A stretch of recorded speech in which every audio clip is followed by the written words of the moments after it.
Екипи на Кумановскиот здравствен дом ги прават последните подготовки од понеделник да започне масовната теренска имунизација. Согласно планот, ќе се опфатат руралните подрачја во Кумановско, Липковско и Старо Нагоричане. Од оваа установа информираа дека вакцинацијата ќе започне во понеделник, при што ќе се отворат посебни пунктови за масовна вакцинација, кои ќе функционираат во една смена од 8 до 14 часот.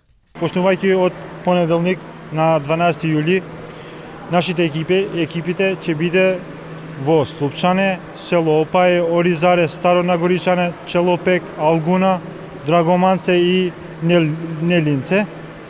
На 13 јули нашите екипи ќе биде во Абранашко, Желгане, Бајдовце и Облавце.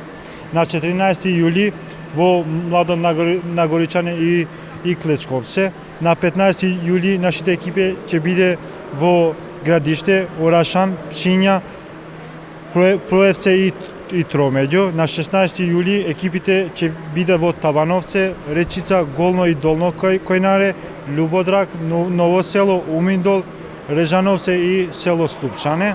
Согласно планот, возрастните ќе се имунизираат со AstraZeneca, а помладите со Синовак. Инаку пунктот во Бедиње продолжува со работа во една смена. Во тек е вакцинацијата на наставниот кадар, а се имунизираат и вработените во јавното предпријатие Чистота и Зеленило. Во Куманово досега се вакцинирани над 22.000 граѓани, а 2 дози на вакцини примиле 16.300 лица.